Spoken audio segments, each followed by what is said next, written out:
everybody, and welcome again to another episode of Monster Talks. Today's episode is with Randy Ponce from Mountain Star Roofing. Randy, how you doing today? Blessed. Thanks for having me, man. Thank you. Good, man. I'm happy to have you here. I know we've been talking about doing this for a while, and we're making it happen. I'm glad to have you on in one of the early episodes as well, too, because I know that you're going through some transitions in your current career and adding more things onto your plate. So I think it'll be a good thing to look back at this episode, in a couple of years. But tell me a little bit about yourself. Tell the audience a little bit about yourself. Okay. And what do you do? Yeah. So my name is Randy. Last name Ponce. I am a founder of Mountain Star Roofing, Mountain Star Solar Group here in El Paso. Born, raised, and glad to be a part of this city for sure. So how did you get your start in, entrepreneurship and running your own business? What's the backstory to that? Yeah, my head just went, 20 years, 30 years back. It all started at an early age. I knew I wanted to be my own boss, right? Early on, I can't tell you exactly what date, time, and how old I was, but I knew early on that I definitely wanted to be more than what I was, in. Just seeing things develop around me and friends that, had the vehicles, had the means to travel and whatnot. A lot of things that I didn't have the luxury of, right? We had no car growing up. We had no, means of traveling, etc. So it was something that I knew that I wanted to step up my game for my family and my wife and my kids now, obviously. But just then for myself, I wanted nice cars and nice shoes and nice outfits and stuff. So I knew from the onset that I definitely wanted to be my own boss. And early on, what was the first business you ever created? Gosh, the first business I ever opened was a mobile DJ service.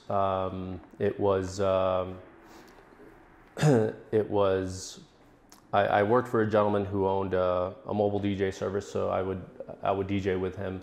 I would do bar mitzvahs and weddings and quinceañeras and whatnot, and then I kind of broke off into my own deal because I wanted to do more events, parties, and I wanted to do my homecomings and proms and stuff. So I did our fan fiestas at El Paso High. I did a couple events at Austin. I did project celebrations for Coronado and Franklin. So I just, I wanted to be around that aspect. So that was definitely probably one of the first things that I did. And what was the transition from DJing to going into the real world? Reason I asked, I mean, my background as well is in audio, and nice. I think I came to a realization one day that, I love what I do, but it just wasn't going to cut it when it came to financial, freedom and doing what I want to do. As I was doing the math, I'm just like, this is not going to work. No. Right. So what was that moment, or was that the reason why you just said, hey, I'm going to move on to something else? At that point in time, shortly after I met a couple of guys that were bringing down events and DJs, and I got into promoting as well. So, we'd partner up with Power 102, and we do shows at Cohen Stadium, or we do shows at Wet n Wild, and then we started doing paint parties and things of that nature. So I started seeing that, there was other avenues and still being involved in the music industry, and so that was kind of right up my alley. So it was a nice little investment, and good little return on investment as well. So that was fun. I mean, that was definitely took me through my early college years and good experiences, fun times for sure. And so you go from being a DJ to saying, I'm going to start working in the cell world. Yeah. Or what transitioned you to that industry? Yeah, actually, I was working as an assistant manager at Journey's Kids. We had just done a grand opening at Cielo Vista Mall, and I got approached by a gentleman, Joe Gonzalez, who owned a bunch of, I believe it was T-Mobile already at the time, maybe VoiceStream, I don't recall, to start selling phones, for them. And I took I took the opportunity and just ran with it. I mean, it was fun. It was enjoyable. It was good money. I was young, making a lot more money than I was doing anything else that I was doing at the time. You were doing sales at that time? Yeah, just cell phone sales at Cielo Vista, Bassett, and Southern Park Mall out of a kiosk. And, oh shit! Yeah, nice. just slanging phones. So then you go from working on the floor, doing sales. You get promoted from there, or what exactly started transitioning into? So I know you owned and managed stores. Like how does that transition happen? So I was approached by my wife now at the time. She had said that her company that she worked for was hiring, and they had sent a headhunter to offer me a position, and I took it. And I had always wanted to get into the corporate world, T-Mobile corporate, AT&T corporate. So shortly after that, about 6 months into taking that job offer, I was offered a position at T-Mobile corporate. I took that position, and the day that I started training, I got a call from my girlfriend at the time, my wife now, and she says, "Hey, I just got let know that her boss was gonna retire. Like, he was done." Oh, shit. Yeah, he was throwing. This was right at the beginning of your training when you're going into work. Day one, yeah. Okay. I mean, I'm first day doing my training at T-Mobile, and I get that call, and I said, okay, well, and she says, but the good news is that he's offering to sell us a store if we want one. And I said, okay, well, then we'll talk about it, right? So she was, kind of crying because it was her job, right? She had been there for 3-4 years or whatnot, and we met for lunch, and we kind of discussed it a little bit. We went home and probably didn't sleep that night. Probably the 2-3 nights, leading up to us figuring out whether we were going to take the opportunity or not. And we ended up jumping all over it. I mean, we went to about 7-8 different banks. Unfortunately, they all said no, right? I mean, you need money to borrow money, right? Yeah. If you go to a banking institution. So yeah. Just some words of advice: just never go to a bank. Yeah. And so shortly after that, her dad offered to loan us, I think it was like $6,000 or something, to buy that first location, and we did. I became a contractor overnight, laying tile, painting, knocking down walls, building walls. Just kind of learned it on a whim, and gained that traction. Went from one store to about 37, 38 locations with brick and mortar and mall locations. At that point, were you like, what the hell am I doing? Yeah. I'm going from music. I love, Yeah.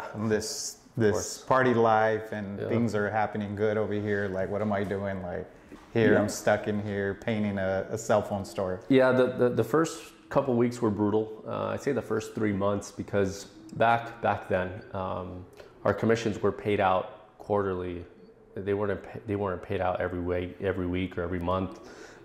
So we had to wait it was about a 3-month period in order to get paid. So the first 3 months were brutal, right? I mean, we were literally eating ramen noodles. And did you guys take a pay cut at that time? Oh yeah. I mean, we weren't making any money. We didn't get paid for 3 months, literally. But when we had that first commission check come in, I mean, it was epic, right? It was life-changing. And then at that point, I was like, okay, cool. We're doing the right thing now. How do we make it better, right? So I worked that location, the first location, by myself for the first year. I just wanted to make sure I mastered it and understood it and comprehended, the way it worked. And then the second year, we started growing a little bit. We opened up a store on Dyer, then we opened up McRae, we opened up Horizon, then we opened up East Lake, and we grew in El Paso first, and then we got offers to buy out stores in Arizona, New Mexico,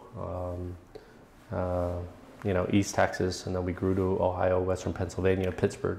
So as you guys are growing, are you having to hire people along the line to go work in different places? Oh, absolutely. Yeah, we were hiring, everything from store managers to area managers to regional managers. And how were you guys managing? Were you driving to Phoenix? Were you driving everywhere that you needed to be? I was using your private jet. No, I'm just kidding. No, just, Southwest Airlines, man. Just, really? Yeah. Just flying everywhere and going a couple of days, set it up. Wow. And how long did you do that for? It's about 15 years. Holy shit. That's a good amount of time. So it was. Doing 15 years. And what was the end? I mean, how many stores did you guys get to at the end? What was if we add them all up, we would sell some and then we'd, open some up, depending on what areas we were growing into. But, in total, we ended up with probably a little over 50 locations at the end of the day. Nice. Yeah. And this was it's still in your 20s or you're already? Yeah.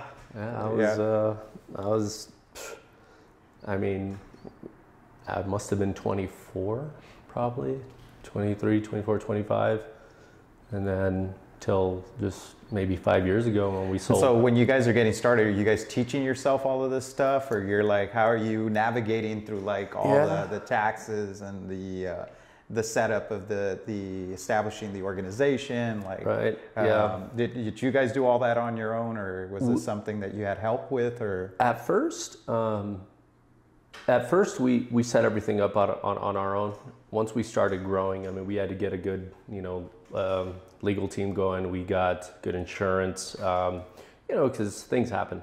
We had a sign hit a lady actually, and that almost took us out.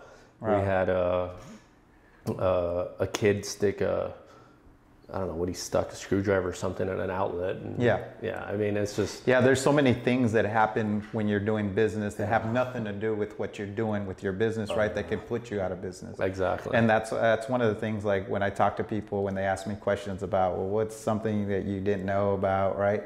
That you found out over time. I think that's one of the major ones, that you can go out of business. Yeah.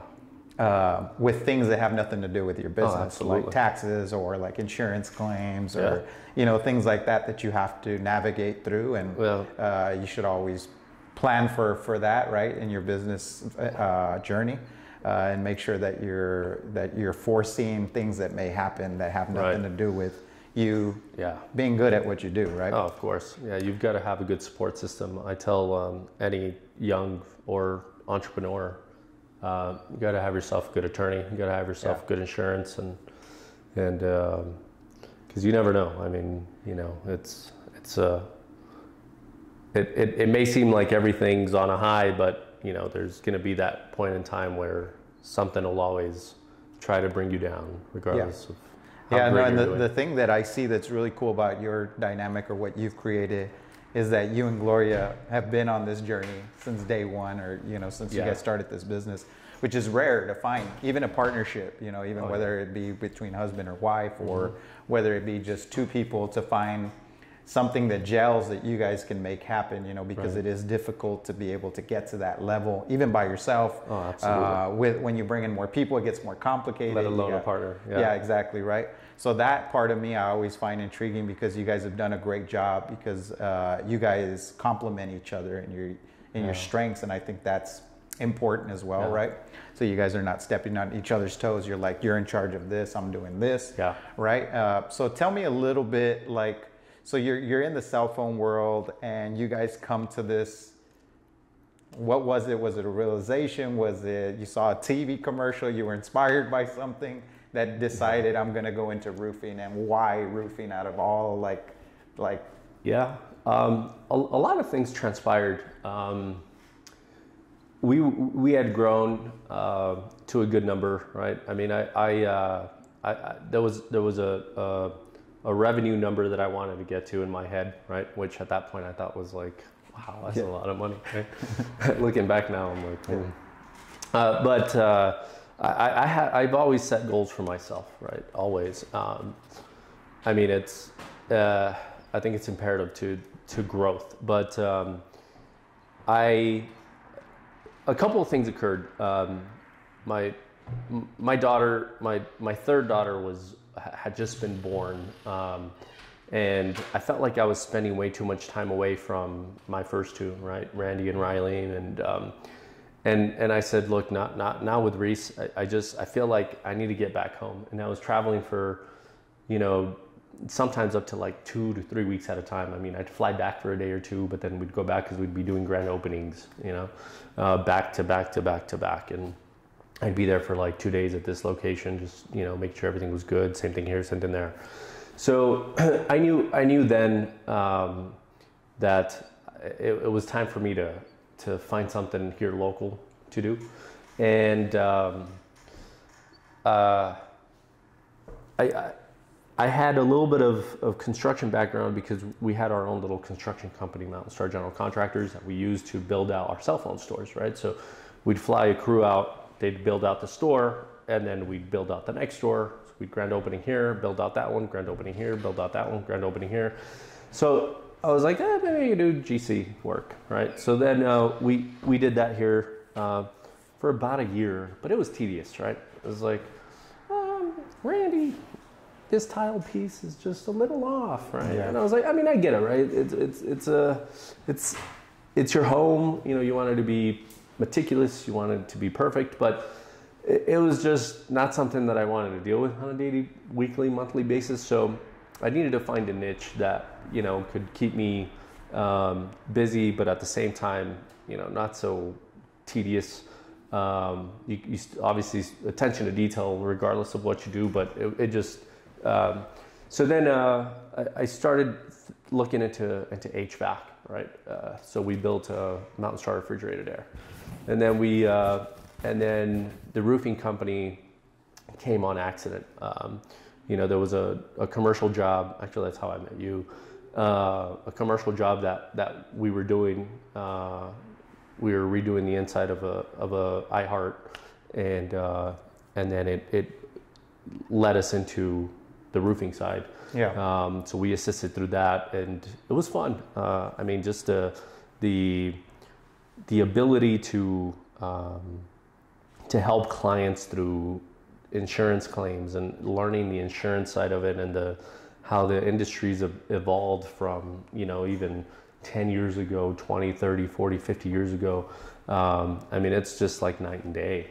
The industry has I felt, just reading and meeting people who have been in the industry for generations and generations. Yeah. It's the products even that are used now. We use robots to install our roofs. We use heat instead of roofing cement, tar, right? Yeah. So it was something that I never envisioned getting into.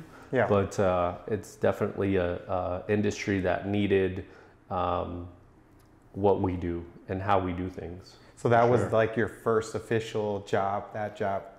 That was one of the, we had done other little stuff, but our first big, per se, like our stamp was a commercial project. Yeah, no, and shouts out to Walter for introducing us, right? Because that's how you and I met. I was actually working at iHeart and selling radio and digital. Right. And Walter just saw the opportunity. He's like, hey, this guy needs marketing, and Raul's doing some digital marketing. Yeah. Let's put these two guys together, and no, that was, I remember we met at Angry Owl, I believe. And we just kind of hit it off. And we just have always seen eye to eye on a lot of things, and been able to find ways to help and continue and motivate each other and help our growth. For sure. Yeah, no, I think that was a moment for me as well too, just because, going into this industry, I'm always trying to sell digital, right? And how the power of digital, you can take somebody who's relatively new, right, to an industry, but you can take over simply by taking over Google. And being on the top of Google and being aggressive with your marketing, right? And taking marketing seriously. And I think yours was a great test case scenario because we literally started from ground zero. I think when we took over your website, it was like half done. Yeah. And I think it was a great opportunity for us to take that from ground zero to where, you know, where we're at right now. And I know, I still recall, and I always tell the story to people that you asked me to go with you to AGI, to go to another. So Randy actually asked me to go to a competitor and to sit through a meeting just to see if they were doing something that we weren't doing, right? Yeah.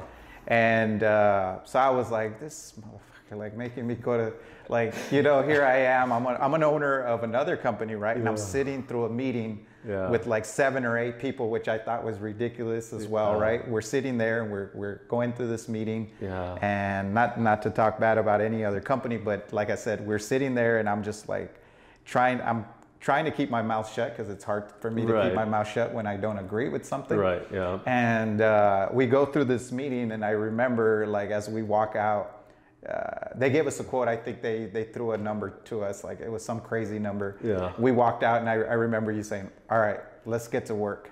Yeah. And then we went our separate ways, right? But that was a great learning experience for me too, and I have to keep that open mind to be able to grow. You know, like if you think you know it all, you know, and so that was good. So I thank you for that. That was the first time a client, and only time a client has ever asked me to go to a competitor to sit through a pitch. Yeah. That's trying to sell them and take my job, right? Yeah. But it was a great learning experience, and I picked up off of that. No, so, and not only that, but like just what you were doing, I believed in it, and in my own mind, I was passionate about it too, because you were a great test case scenario, because you believed in marketing, right? Which is very important. That's one of the things that we talk about here. Like if they don't believe in it, you know, it's not going to work. Right. The reason being is because we need the owner support. We need them to be engaged. 100%. We're going to need them to also invest into some ads, maybe inflate traffic for a while we work on search engine optimization or other things. You know, I know at the first period we're kind of meeting very often to kind of hone in. I remember you telling me, I don't care what we got to do or what we got to spend, like we need to be on page 1. Yeah. And I'm like, Randy, it's going to take time. It's going to take some time, guy. And you've got not only that, but you've got like 5 or 6 major players there that are spending what we're spending, right? Yeah. And we went through that whole journey. And they were in the game a lot longer than we were too. Yeah, they were in the game a lot longer, but like just that part of it just goes to show, and I think like that's what I wanted to make a point of, is that even though you were early, you had some GC experience, right? And you're kind of in the game, but we're kind of both new to the space, right? Yeah. And we're coming into the roofing industry, you know, with just our business knowledge, right? Yes. And, you know, now over time, looking back, obviously you guys have built a great company, and you know, you're very knowledgeable. You know, you're one of few owners too that actually gets up on the roof. Yeah. You're actually in the mix with things and stuff like that. Absolutely. That's something that I don't see a lot with a lot of owners. A lot of times owners just are sitting back in their office, sending people off to their stuff, but you're actually out there in the field. So you start this roofing company, and do you completely leave the cell phone industry, or was it like kind of like a you know, like a 2 year period where you're kind of like half and halfing it? Yeah, no.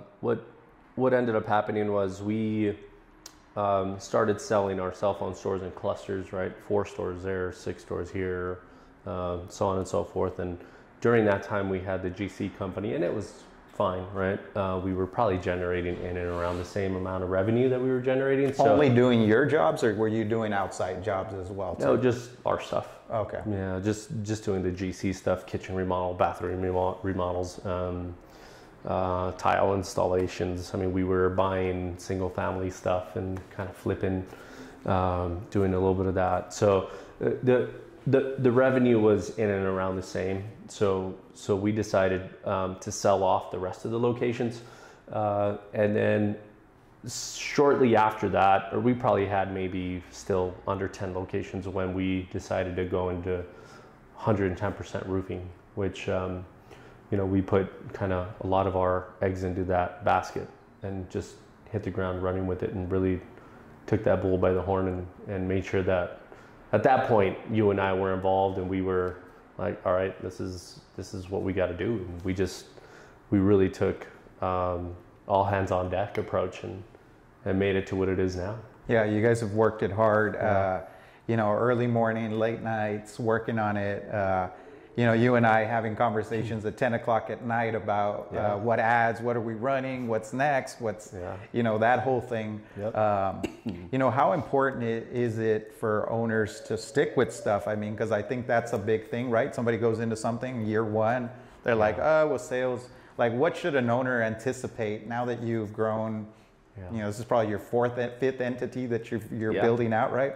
So what's your advice like to people getting started on your business? Like, what should they expect? Yeah, I mean, it depends on how you start too and what you start with, right? There's a lot of people who have sustainable backing, right? They have their parents who, you know, give them $100,000 or $50,000, or they have you know, an inheritance of some sort or something. So I mean, it's different for everybody, right? If you're starting off with nothing, right, and you have a 9-to-5 job, you got to continue to make money, right? You got to be generating capital, save as much of that as you can, right? I tell my guys, hey, look, save 40 to 60% of what you earn. Just put it away like you never made it, right? Put it away, and then we'll invest it, you know? I think that's the biggest key is you got to save first, right? If you don't have the privilege of getting, you know, a huge loan from a relative or whatnot, you've got to learn to save. I think that's huge.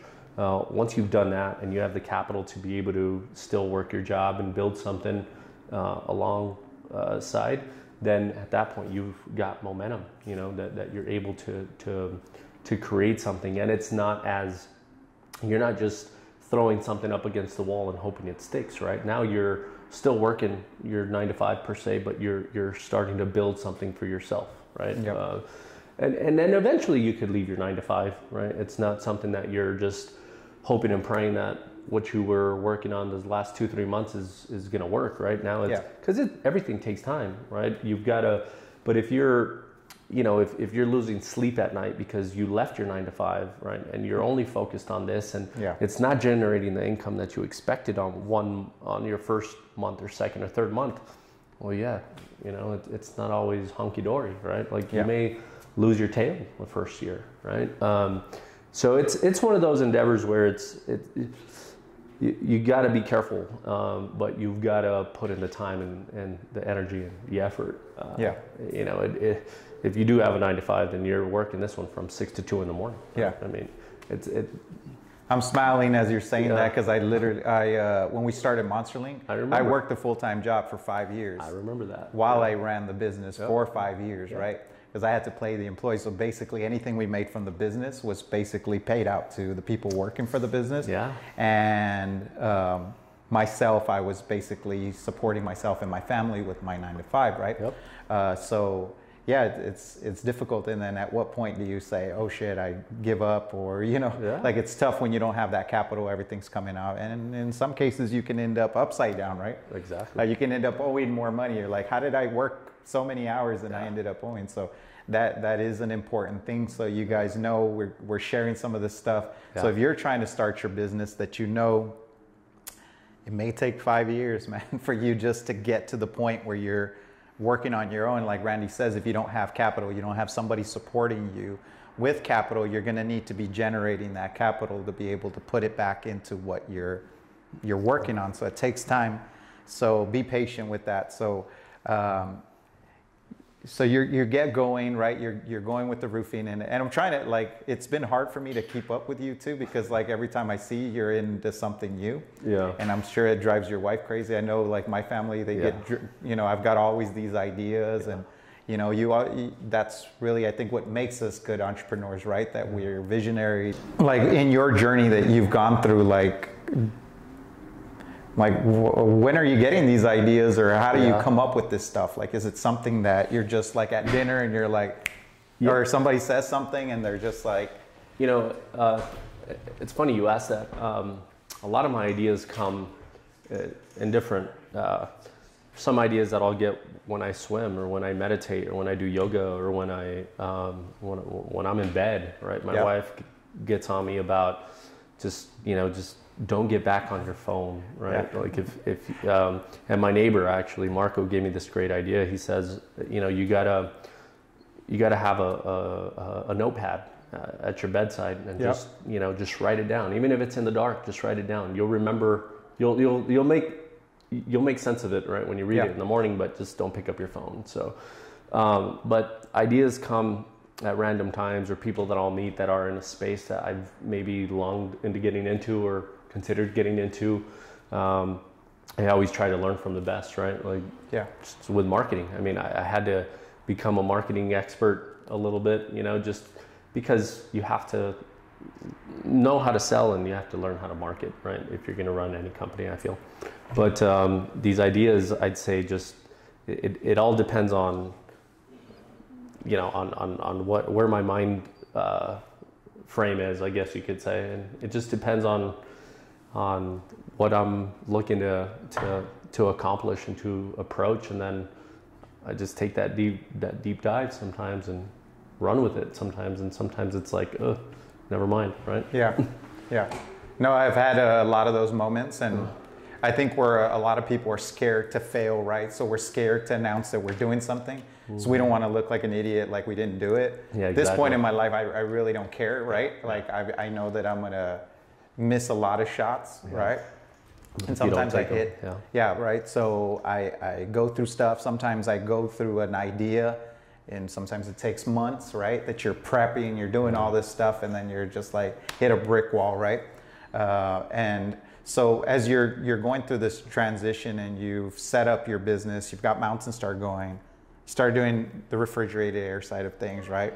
Like, how does the wealth thing come into place? And can you tell us a little bit about Mountain Star Wealth and what is it and what are you doing? So that's my legacy, I think, for me, right, is building wealth for my family, for my wife and my kids and their kids, right? It's how do I build something that is can live on for generations, right? So Mountain Star Wealth came about.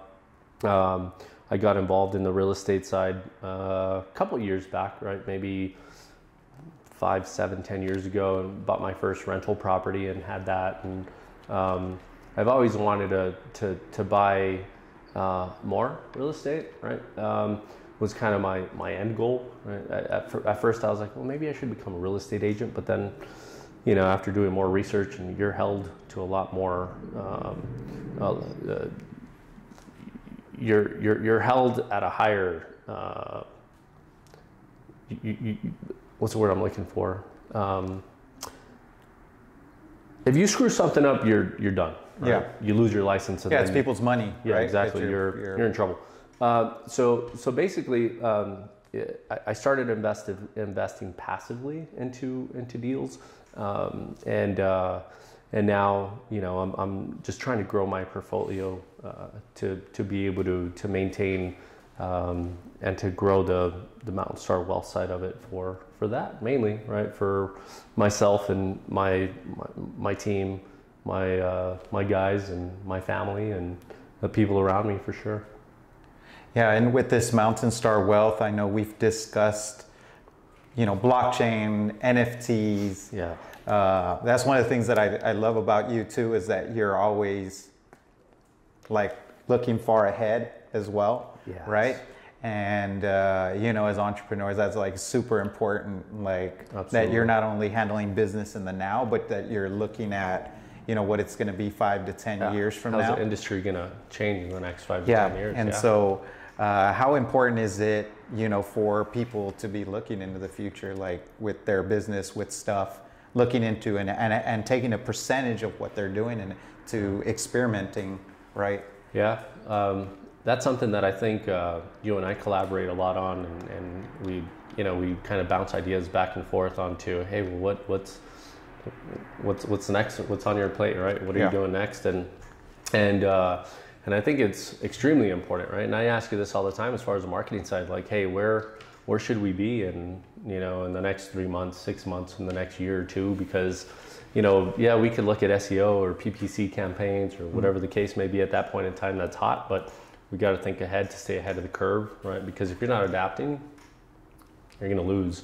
And the same thing goes for real estate, right? Is where is that going, right?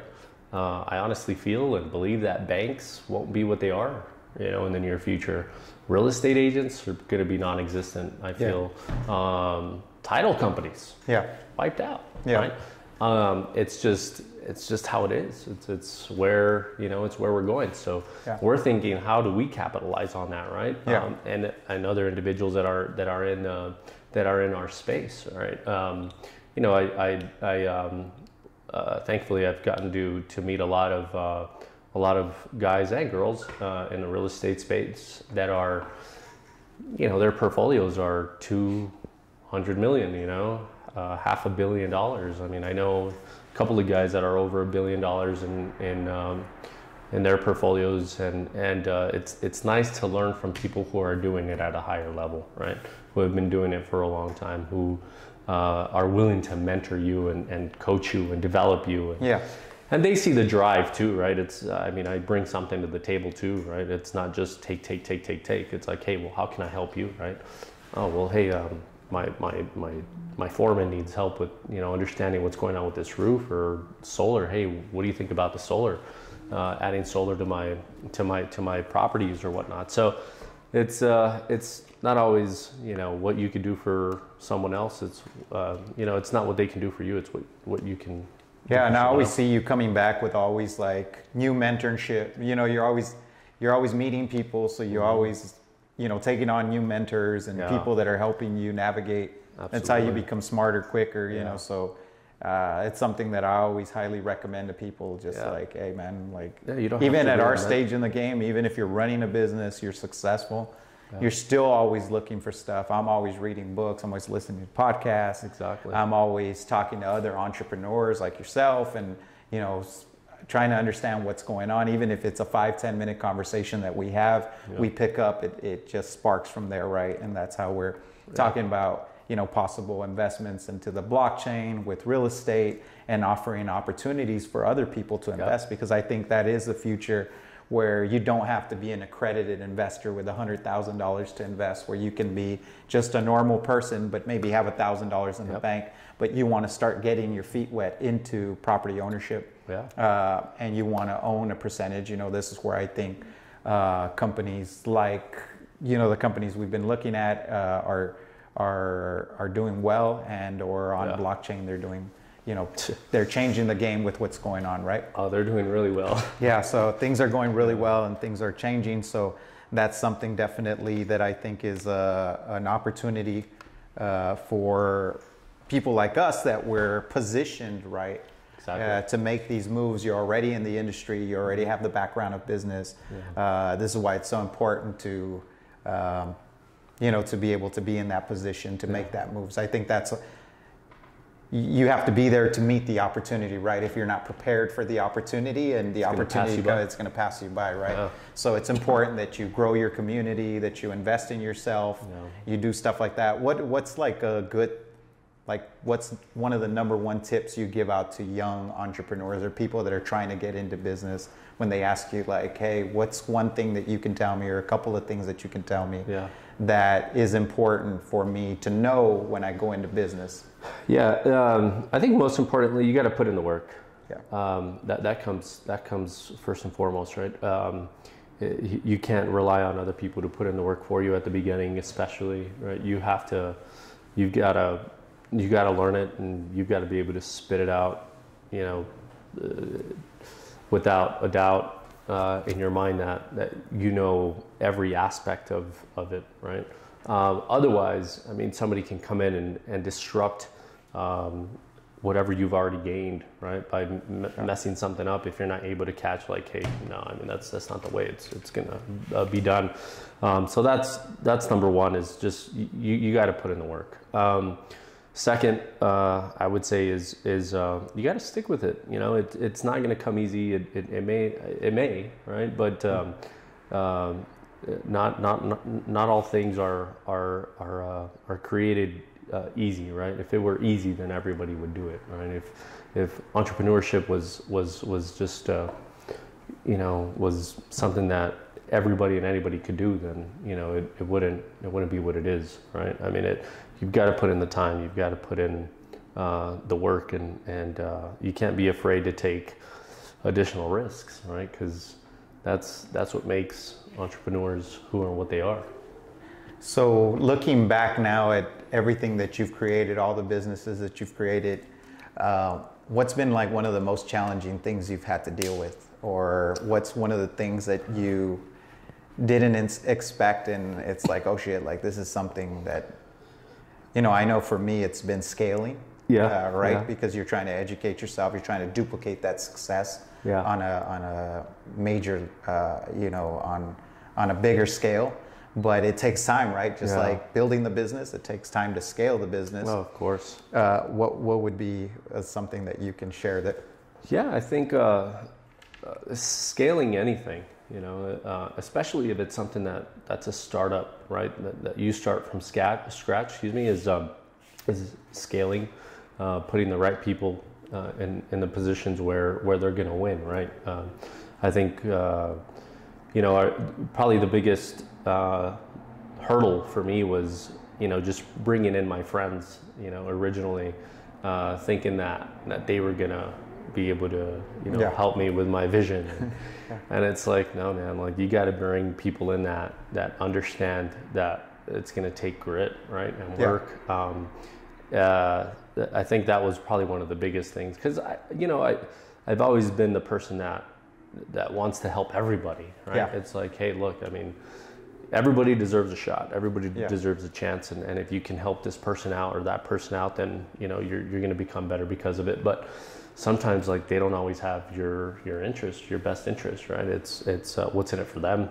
So it's hard. It's hard to scale when you don't have the right people in the right seats, right? Sometimes you have to move people around, and okay, well, this is what needs to be done, and sometimes you got to wear multiple hats in order to be able to get to that ultimate goal, right? So it's challenging, but I think it's just sticking to your plan, and maybe you have a different course to get there, but if don't change your goal, just change the steps to get to your ultimate goal, I think. I think it's also important for people, like, we don't talk about it a lot, but behind every great company, I think are great people too. Like I tell people all the time, I would never be able to create what we've created by myself, dude. Like absolutely. I know you is with Gloria, and I know you've had some close friends. Yeah. Some of them have fallen off. Some of them are still with you. Yeah. Some of the core people, like with us, is Gabe and Carlos, has been since day one. They are Monster Link. I mean, these guys have been literally with me since the day we were in the garage, sitting on benches and stuff like that. Yeah. And I tell people, like, you're gonna need other people. Like, don't, of course. Like, don't think that you can accomplish everything by yourself, right? No. And I think that's what's also important, like in an entrepreneur, is to be able to identify people that you can work with, right? That are gonna help you get to where you need to go with, like our relationship, or like in Gloria's position, where she does all the numbers and she handles a lot of that kind of stuff. We have that same kind of dynamic here, exactly, where Gabe and Carlos handle certain things. They've gotten to a certain point that they can handle it without me having to be involved. Yeah. But we would never be able to get to where we're at without those people. Yeah. No, human capital is crucial, and it's key to success, right? You can't. I mean, if you're going to be a one-man band and a solopreneur, right, then have at it, right? I mean, but if you want to be able to scale, then you got to put, people in the right seats, and you got to be able to delegate stuff, and they've got to be able to delegate in order for that growth to even occur. Otherwise, forget it. I mean, there's not enough time in a day for you to do everything to run this. There's no way. Yeah, no, and I've seen your success. I've seen what you're doing. I think the roofing part of things, I think you fell in perfect. I mean, when the industry needed it. I think you were probably one of the first like younger generation to come into that industry, because now you have like a lot of newer owners. I'm starting to see them on social media and stuff, adopting this whole digital social, getting out there. You actually can get in front of a camera and talk, sell your business. You know, how important is that? I think it's huge. I mean, if you don't market yourself, I mean, if you don't get out there, if you don't make yourself known, it's going to be difficult to, you know, look at what Elon Musk just did, right? What he just do, right? He just paid a couple of dollars for Twitter, right? Yeah, 44 billion, right? Yeah. So no, it's marketing's big. I mean, you got to be able to sell and you got to be able to market yourself. I think those are the two key components to any industry, to any business. I don't care what you do, right? You've got to be able to market and you got to be able to sell. So what's next for Randy? I know you're in a ton of stuff, dude, and like as we're doing this, I hear the wind outside. Like I know it's endless roofs of repair and doing right here in El Paso, just because we have crazy winds. We do. And stuff like that. And I think this was the first year, and I was happy when you called me and you're like, hey, let's turn down the ads. We've got too much going on right now. And we've got too many calls right now. What's the next step, like for Mountain Star? What's the next step for Mountain Star Wealth and the solar group? We haven't touched base as much on the solar group, right? Yeah. But what are the next steps? Yeah, we actually just acquired and headhunted for a couple of individuals that we're bringing in from Houston and San Antonio to help the growth of the solar company and the roofing company. So they're joining us May 1st, actually. And then in a couple of months, we got some other people coming in just to bring, you know, the people who got us to where we're at, you know, was good, but we need people, you know, to get us to the next level. Yeah. And just growth right now, you know, growth in every aspect. The roofing company's growing. We're, you know, just finished a couple of big jobs at Sunland Park Mall and the airport. We did some stuff for Southwest Airlines, and we're doing some stuff at Fort Bliss, and you know, it's great. Solar's taking off. We've had a good start to 2022 on the solar side.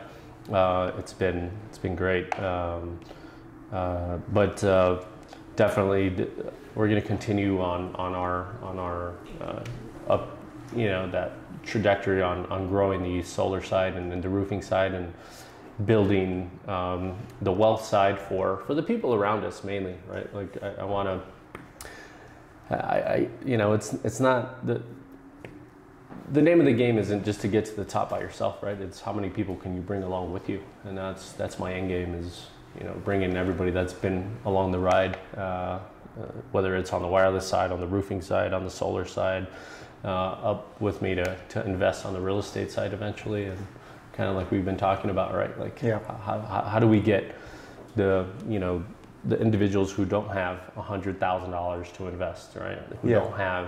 Who aren't accredited investors, like how do we get them to the next level too? So it's just growth, you know.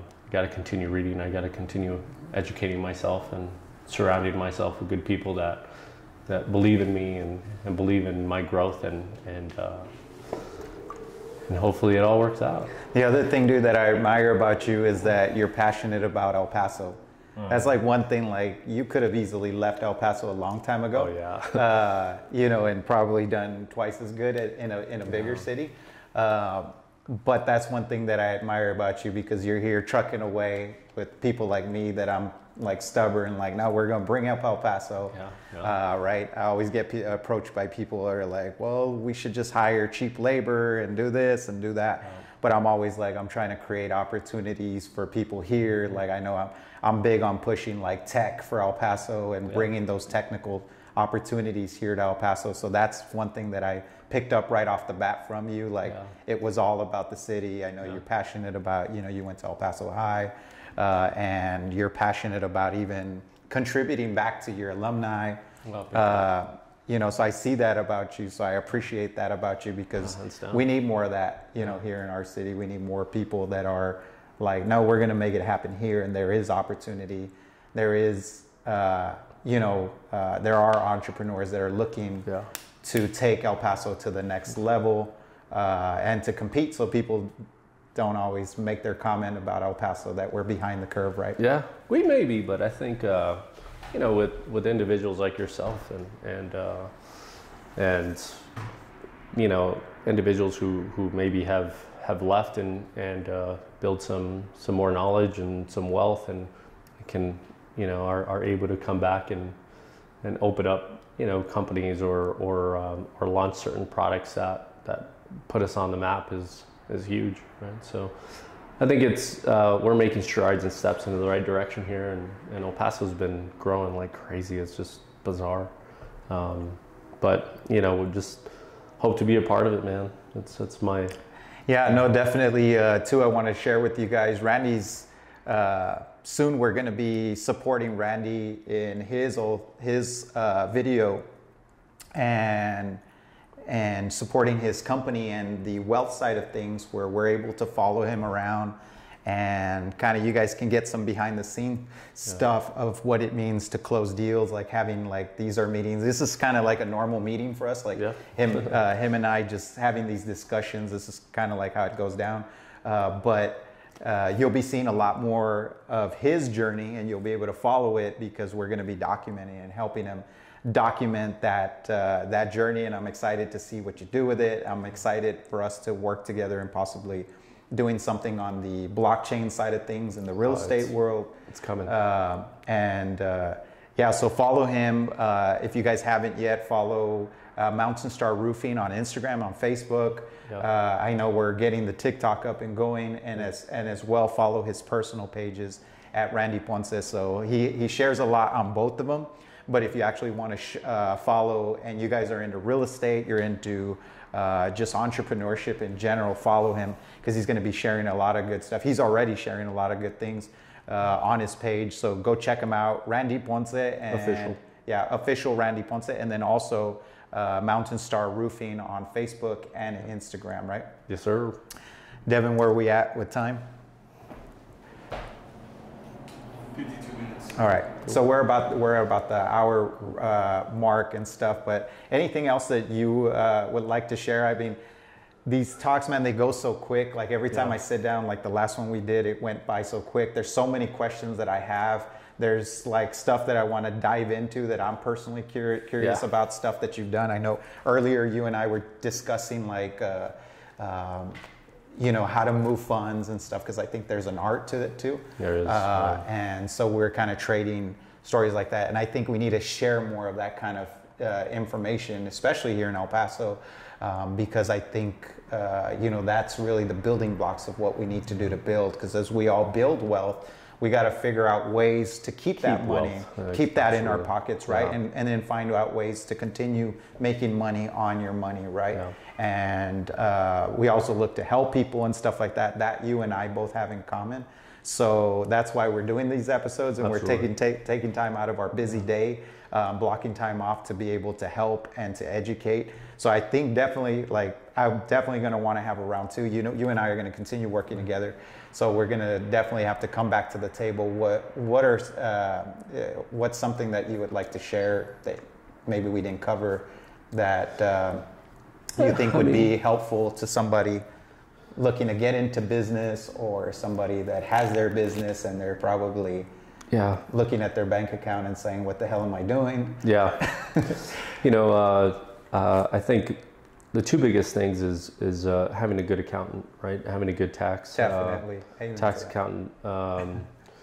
Somebody who can help you, allow you to move your monies into different assets. That Absolutely. way you're able to keep your wealth. And the other thing is credit too. I think credit's huge. Yeah, I think, dude, we should just dedicate one episode to like purchasing property and stuff like that. And you can maybe share some of the stuff you've learned, dude. I'm super curious with it. I'm super young in my career into investing into property. Yeah. So I'm super curious, and I know that there's a lot of people out there looking to be like, how can I start like saving my money? I know like right now. You got to invest your money. I mean, there's so much free money out there, right? I think I was reading an article not too long ago, maybe about a month or two ago, that 70, is it 70? Maybe it's less, maybe it's 60. Don't quote me on the exact number, but there's, let's say 50%, right, of the money that is out in circulation was printed in the last 18 months. Mm-hmm. Like, that means in the last year and a half, you know, we've printed more money than ever, right? So, you know, if you haven't capitalized on that, if you haven't found ways to borrow money, right? And I'm not saying through banks. I mean, banks maybe one of the resources, but there's so much money out there, right? Yep. to be we borrowed. Can collectively also raise money, right? That's why blockchain and NFTs are calling our name, because we may be able to bypass financial institutions and just raise the money and raise the capital ourselves, right?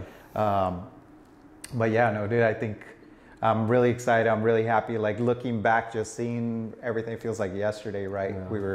Yeah. We met and we had first discussed marketing. We went through the whole trust, like a little phase where we're kind of getting to feel each other out. We know what we're about, right? And we followed each other over time. And yeah, man, I'm happy to see like your journey. Like, this is what I do what I do. For that reason, I know when Gabe and I first got into it, we got into marketing because we were like frustrated with what was being brought to the table with a lot of the businesses. And we just felt like we can change things if we, you know, if we educated, we're honest with people, and, you know, and we were able to, you know, look at those things and find solutions to those problems, right? Yeah. And seeing your journey is like one of the cases that I constantly, like, whenever I sell, and Sebastian can probably tell you this because he's sat through it. Like, I use your case as a test case scenario a lot, because I always show people, look, this went from nothing, you know, and this is where we're at. And it was a lot of it was utilizing digital marketing, but, you know, like you said, having the grit, having the work ethic. I think that above the rest, I mean, you stand out in that aspect. Yeah. You're up early before everybody else, and you're probably the last one back in having, you know, dinner with your family, dude, which I think is special too, because there's not a lot of entrepreneurs like that, like us, that are still being really good parents too and stuff. So I think we could even have a whole episode on that part of things, right? Yeah. Because you and Gloria have done a great job. You guys are always involved in your kids' lives and stuff like that. And so it's important to have that balance. A lot of people, it's difficult. You know, you can be a really good entrepreneur, but terrible in life, right? When it comes to your personal relationships with your family. But that I've seen in you, dude. You've been able to do a good job. Well, every time I see you, looking fresh. You're looking like awake, and you're looking woke, excited to approach the day. And that's what I appreciate about you. That you're always, always, when I come to the table, like with you, you're always got bright, like new ideas. You always got new things that you want to try, dude, which I'm always all about, because that's how we learn. Yeah. We learn by breaking stuff, dude. So I appreciate you coming on. And we're definitely going to do a part 2. Like I said, I can stay talking for like 5 hours, you know, but we're going to sum up this first episode, and we look to come back to the table in the future and talk about Mount Star Wealth a little bit more. Yeah. Maybe dive into each one of the sections, because I think there's a lot for people to pick up on and to grasp on if they're trying to get into that world. Of course. But overall, man, thanks for coming. My pleasure. Thanks for having the conversation and taking time out of your day. Thanks for having me. We'll definitely, we'll see you guys on the next one. All right, guys. So that concludes it. Another episode of Monster Talks. If you guys like this material, hit us up, man. Go to our page. Let us know what you think. Put your comments on the bottom if you want. There's something you guys want to hear we're not talking about. Let us know. I know you guys probably have some questions, so let us know. So this concludes Monster Talks Part 2. Peace out, man. Thanks.